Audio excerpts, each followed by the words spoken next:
신에게는 아직 12척의 배가 남아 있습니다. 나의 죽음을 적에게 알리지 말라. 이 대사를 들으면 바로 떠오르는 인물이 있죠.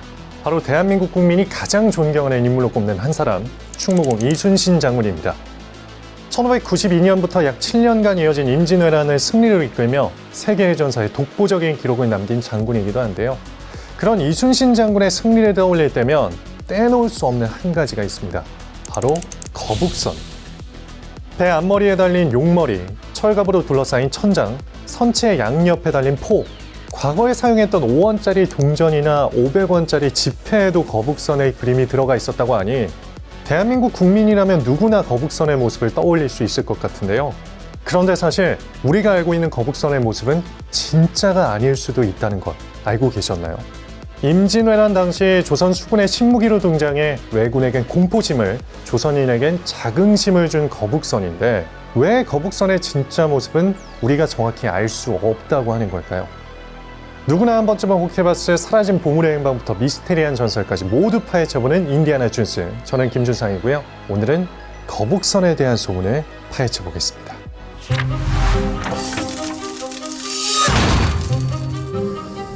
자, 먼저 역사의 기록부터 살펴보죠. 이순신 장군의 난중일기에는 거북선에 대한 내용이 4차례 기록되어 있습니다. 1592년 2월 8일, 이날 거북선의 도치로 쓸 배 29피를 받았다. 3월 27일, 거북선에서 대포를 쏘는 것을 시험했다. 4월 11일, 이제야 배로 거북선의 돛을 만들었다. 4월 12일, 거북선에서 지차 총통과 현자 총통을 쏘았다. 임진왜란이 1592년 4월 13일에 발발했으니 이순신 장군은 임진왜란이 일어나기 하루 전 거북선을 완성했다는 것인데요. 정말 운명 같은 일이지 않나요? 그런데 사실 거북선에 대한 기록은 임진왜란이 발발하기 훨씬 이전인 약 180년 전 태종 때 처음 등장했습니다. 임금이 임진도를 지나다가 거북선과 외선이 서로 싸우는 상황을 목격하였다. 1413년 태종실록에 기록된 내용인데요. 그 후 2년 뒤인 1415년에는 거북선은 많은 적과 충돌하여도 적이 능히 해하지 못하니 가위 결승에 좋은 계책이라고 하겠습니다. 다시 견고하고 교묘하게 만들어 전승의 도구를 갖추게 하소서라고 기록되어 있습니다. 이렇게 역사의 기록에는 거북선이 여러 차례 등장하긴 합니다만 거북선의 설계도는 어느 곳에도 남아있지 않아 임진왜란의 거북선과 태종실록의 거북선이 같은 것인지 다른 것인지 그리고 그때의 모습은 어땠는지 정확히 알 수가 없는 건데요. 다만 180년 동안 거북선과 같은 배가 기록된 적이 없었기 때문에 이전의 기록을 참고해 거북선이 만들어졌다고 보고 있는 것이죠. 거북선은 고종 때까지도 남아있던 것으로 알려졌는데요. 하지만 임진왜란 당시 만들어진 거북선은 모두 사라졌고 외관과 구조에 대한 도면은 전무한 상황이죠. 그래서 현재 복원된 거북선은 조선왕조실록, 충무공전서 등 옛 문헌을 기초로 재현한 것이지 100% 실제 모습이라고 보기는 어렵습니다. 그렇다 보니 미스테리한 점도 너무나 많은데요. 대체 어떤 점이 미스테리하다는 것인지 이제 하나하나 파헤쳐 보겠습니다. 여러분들은 거북선 하면 뭐가 떠오르세요? 세계 최초의 철갑선, 그렇죠? 그런데 아이러니하게도 이 철갑선이란 주장은 우리나라가 아닌 일본과 서양에서 나왔습니다. 이순신 장군에게 패한 일본 장수 도노오카의 회고록 고려 선전기에 따르면 도노오카는 큰 배 중 3척이 거북선으로 쇠로 되어 있는 요새였다라고 주장했고요. 미국인 선교사 겸 동양학자였던 윌리엄 그리피스는 1882년 자신의 저서에서 임진왜란 때 조선군의 군함을 설명하며 금속으로 감싼 배라고 언급했고 1929년 영국의 브리테니커 대백과 사전은 거북선을 세계 최초의 철갑선이라고 소개하기도 했죠. 그런데 이 부분이 현재까지도 학자들 사이에서 갑론을박이 벌어지고 있는 주제입니다. 우리나라에는 거북선이 철갑선이라는 기록이 없기 때문인데요.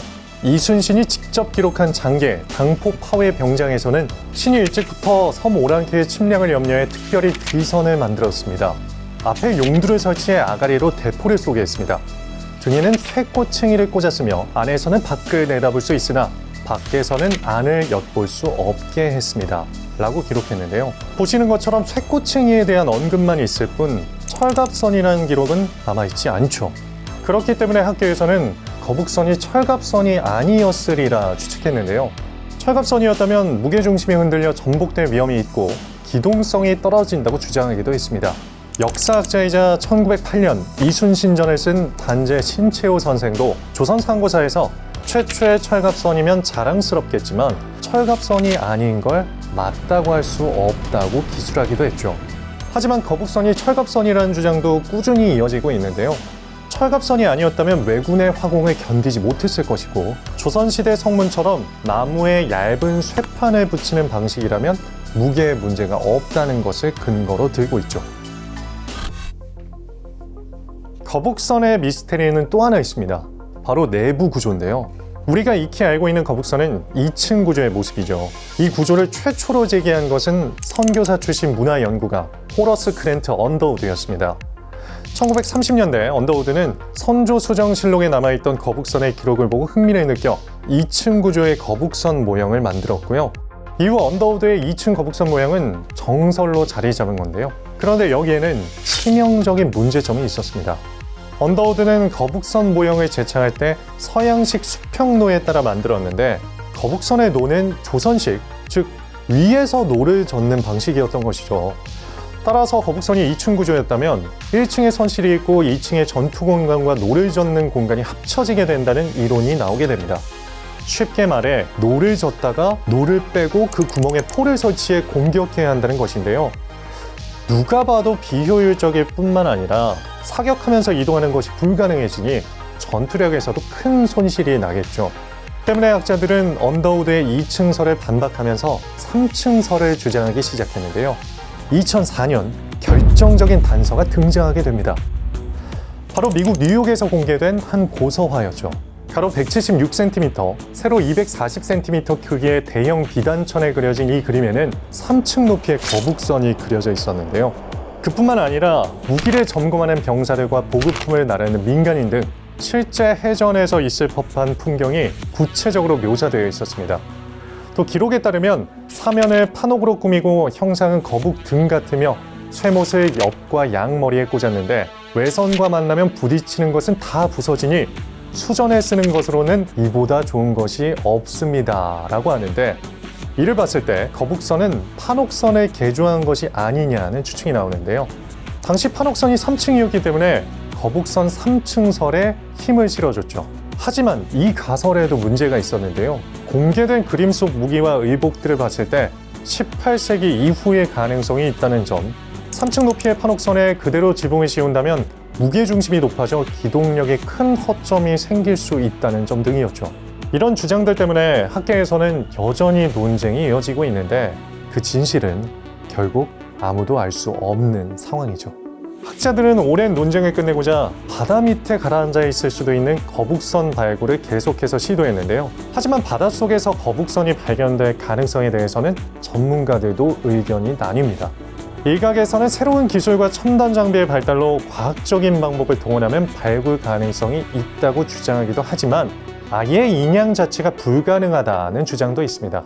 한 전문가는 거북선의 하중으로는 침몰할 수 없고 근본적으로 목선이 거북선은 격파되기는 했지만 격침될 수는 없다며 인양 가능성이 없다고 쐐기를 박았죠. 한반도를 지켰던 우리 민족의 자긍심으로 여겨지지만 그 설계도가 어디에도 남아있지 않아 실제 모습은 아직 미지의 영역으로 남아있는 거북선. 기록에 따르면 거북선은 임진왜란 중 3척, 1808년까지 약 30척으로 늘어난 것으로 알려졌는데요. 거북선은 역사적 상징성을 떠나서도 군사적, 사료적 가치가 엄청나 그 실체에 대한 궁금증이 나날이 커지고 있죠. 물론 거북선의 실제 모습이 무엇이든 간에 현재 남아있는 역사적 기록들만 봐도 거북선이 중요한 의미를 지니고 있는 존재라는 것은 분명합니다. 이 거북선의 모습은 어떤 모습이었을까요? 그 진실은 바닷속 어딘가에 남아있지 않을까요? 지금까지 거북선에 대한 소문을 전한 인디아나 존스 김주상이었습니다.